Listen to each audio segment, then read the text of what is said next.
So I was one of those smart kids in school. I was valedictorian, top of my class, 5.1 GPA, and I thought I was set. But my life just didn't turn out how I expected. I had a lot of surprises and a lot of failures, which I'll be getting to later on. But my point in making this video is to share what I learned, because maybe you are the smart one, and yet you feel so alone, and you feel misunderstood, and you feel like you're just not living up to your full potential. Well, this video is for you. You know, looking back, it's kind of wild how early all of this started for me. In elementary school, I remember getting this perfect attendance award.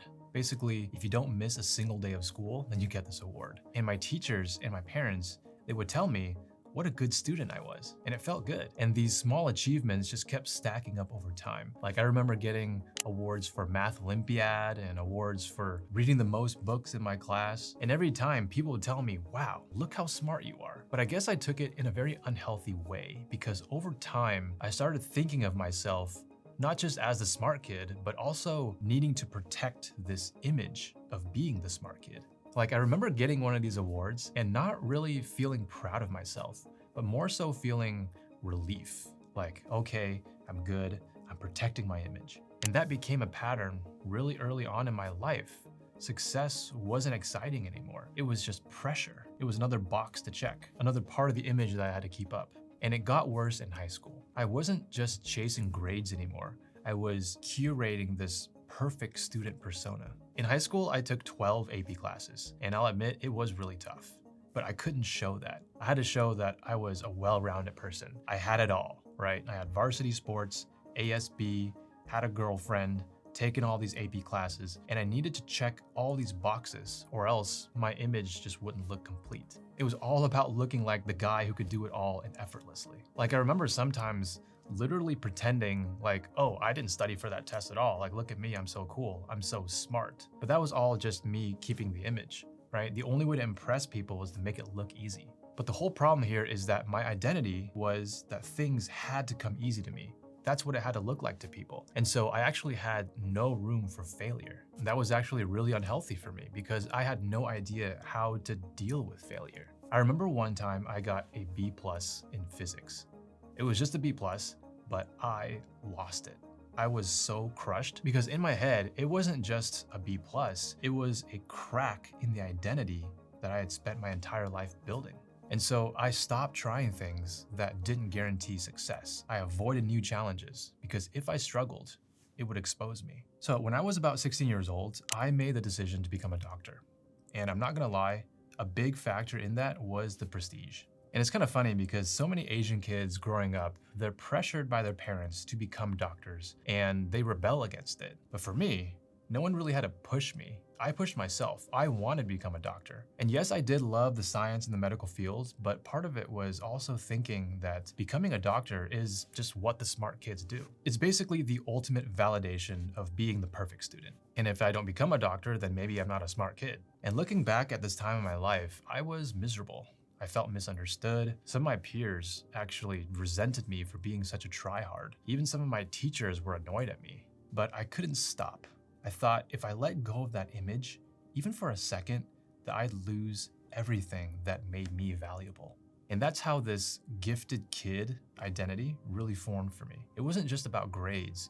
It was about protecting this fragile image that I was special, that things had to come easy. So when I got to college, I thought I was ready.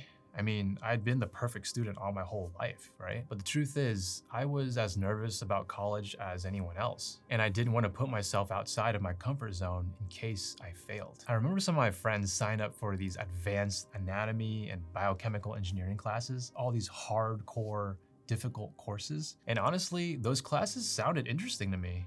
Part of me really wanted to try them too. But there was always that voice in my head that told me, what if that hurts your GPA? What if you can't handle that class? What if you finally look average? So I ended up not stepping out of my comfort zone. I didn't take those classes, I stayed with the safe courses, and I did just enough to scrape by. And in that moment, it felt like the smart kid thing to do, like I was protecting my image, but looking back, it was just fear. Now, I'm not saying that I was lazy. I actually worked really hard in college. I wouldn't have gotten into medical school without working hard, but my mental health was suffering. And that's the real trap of the gifted kid identity, is that your life slowly starts to narrow. You stop trying things that you're actually interested in because of the risk of failure that just feels way too heavy. You think you're being smart, you think you're playing it safe, but really you're just shrinking your own world and your own opportunities. I can't tell you how many times I would lay in bed at night just thinking, is this all there is? Like, am I really just going to keep doing the safe thing forever? It was exhausting. But on the other hand, failure was more painful, so the fear always won. It's crazy because by the point I was already in med school, objectively I was successful, but inside I was scared of slipping up.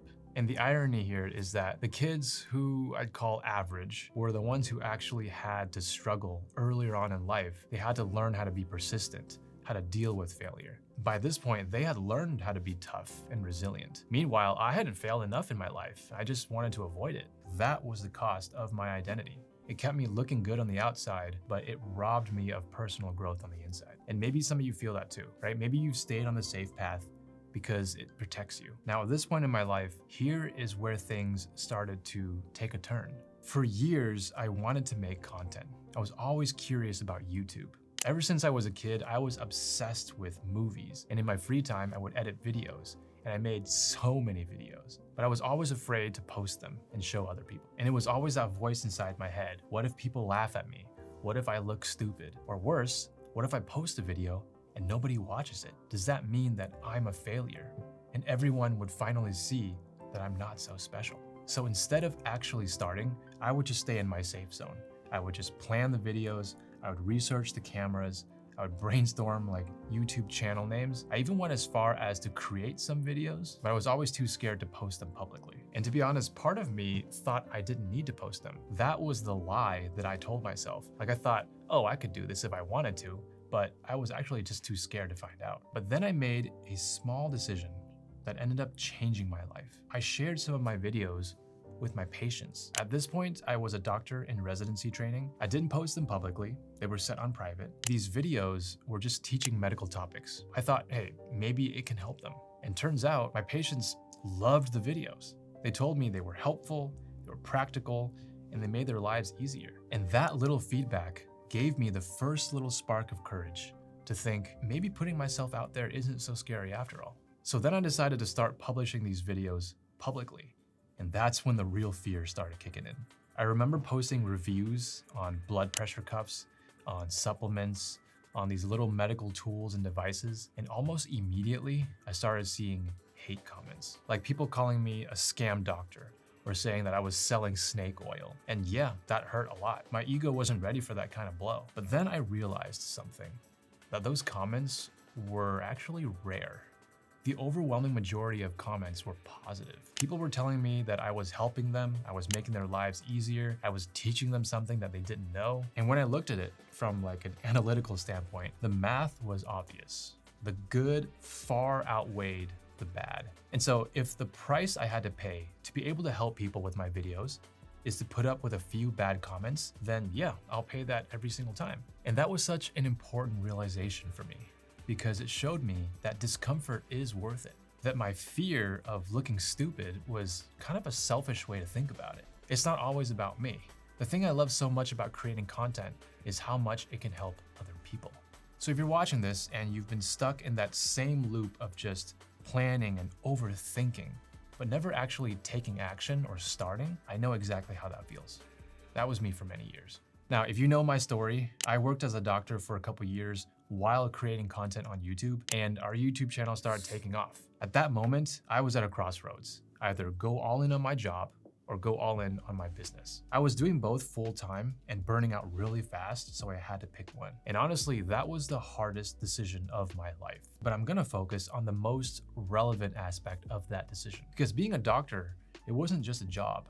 Remember, it was like the ultimate smart kid label. Being a doctor was my entire identity that I'd been working on building since I was a kid. So the thought of walking away from all of that, that terrified me. In my head, quitting being a doctor meant that I'm no longer perfect, I'm a disappointment, my friends will judge me, my family will think I wasted my life. And for a long time, even when I was really unhappy, I held on to medicine because of that. And so when I finally quit my job, it was not easy. I did get a lot of pushback from my coworkers, from my friends, from my parents, even from our subscribers. I got a lot of hate comments. People told me that I wasted my life. But in that moment, what I felt personally was amazing. My whole outlook on life changed. You know that feeling when you're at the beach or at the pool, and you kind of dip your feet into the water to check the temperature, and it feels really cold, and it makes you not want to jump in? But after you jump in completely, you get really cold for like 1 second, and then your body adapts, and it's not so bad after all. That's how it felt. All my life, I was so scared about failing. But that moment when I quit my job, I saw that as the biggest failure of my life. I spent over 10 years to get to that point, all that time, all that money, and I was in my 30s, and I quit. And you know what? After all of it happened, it wasn't so bad after all. Now, I was free to fail all I wanted to. That day that I quit was the day that I shed my old identity of always trying to be perfect. I think the story really matters right now, not just for me, but maybe for you. Because when I talk to my students now, I hear that same fear that I used to feel. They're clinging on to identities that aren't serving them anymore. Like the straight A student, the safe job, the gifted kid who's supposed to succeed effortlessly. But the truth is, the world is changing faster than ever, and those identities are probably not the ones that will last. AI is already reshaping the economy. Entire industries are being disrupted. And I think a lot of people's identities are about to be shattered, whether they're ready for it or not. And honestly, that's why I'm so glad that I went through my own identity shift when I did. Because now I see failure as just learning and as the only way forward. And that's why I'm sharing this story with you. Not to scare you, but because I really do see myself in so many of you who watch these videos or reach out to me or join our programs. I see that same fear, that same pressure to live up to an old identity. And if that's you, I just want to say that you don't have to wait until life forces you to change. You can start now. When I finally walked away from medicine, I felt limitless, that I could do anything. Working in a job, I had a limit on my potential. But building a business and working for myself, there was no ceiling. And now, being an entrepreneur for so many years, I believe that the people who do succeed are the ones that are willing to take risks, willing to bet on themselves, and willing to fail. I've watched so many interviews from the top 1%, and they all say the same thing, right? Like Steve Jobs, Mr. Beast, Ronaldo, Elon Musk, whoever. What all these top 1% people have in common is that they have people who love them and people who hate them because they take risks and they fail a lot. So forcing me out of my comfort zone was exactly what I needed. And it was things like content creation and entrepreneurship and YouTube that forced me to take risks and take a bet on myself. It forced me to put my ideas out there before they were fully formed. When I look back at my life, I did not expect that I would be here right now. I spent so many years trying to be the perfect student, the perfect doctor, and I thought that was what made me valuable. But during that time, I wasn't stepping out of my comfort zone or living up to my full potential. And I still don't have it all figured out yet. I'm still failing every single day. For our YouTube channels, we're still trying new styles of content, bringing in new guests for podcasts we're trying to launch, doing some experimental documentary style videos and whiteboard style videos, and it's tough. Some of those videos aren't doing well. And yes, I still feel really bad when I see my videos underperforming, but it's my decision whether I want to look at it as failures or whether I look at it as opportunities to learn and grow. So if you've ever felt trapped by being the smart kid, if you've ever felt like you're living for an image instead of living for yourself, I just want you to know that you're not alone. I've been there. I see myself in so many of you, and that's why I'm so grateful to be on this side of it now. But I truly believe that the people who are willing to be lifelong learners will thrive. So that's my message to you, is to never stop learning. People who stop learning after graduating from school, they never acquire new skills. They're the ones who won't survive this. And if you remember from our old videos, right, there's this Bloom's taxonomy, which ranks every level of learning. The very top of the pyramid, the highest form of learning, is creating. Not just reading books and taking notes, but actually sharing your knowledge, actually applying your knowledge. That is why I'm such a believer in creating content. And creating content is probably the one thing that constantly pushes you outside of your comfort zone because it forces you to constantly be learning in order to create. If you look back on all the videos on this channel, they've gone through multiple levels of evolution. And sure, views will go up and down, but the one thing that doesn't stop evolving is us, the creator behind all the content. We just keep leveling up because we fail and we learn, and it's a cycle that doesn't stop. So even when AI replaces all of our jobs, we can still leverage our content and adapt to the new jobs that will get created. That's why after quitting my job as a doctor, I was able to get hired straight into another job, one of the largest YouTube companies in the industry, because I quickly learned and they found me through my content. Now I know that if you're new to content creation, it can feel hard because you might not know where to start. That's why Matty and I have built tools and templates for you to check out in the description below. These are the exact systems that we use to grow to 1 million subscribers and to make millions of dollars online. And we've packaged all these years of failures and learnings for you, so you can just steal them and learn from us and shortcut your way through. And if you've gotten this far into the video, I just want to say thank you for listening to my story. And I want to invite those of you who are really serious about creating content on YouTube. We've opened up a few spots in our private one-on-one YouTube coaching. If you're actually serious about making an extra $5,000 or $10,000 per month with YouTube, we've helped multiple other creators get to that point. So apply to work with us with a link down below as well. If you're a good fit, then we'd be happy to help you. All right, thanks for watching. I'll see you next time.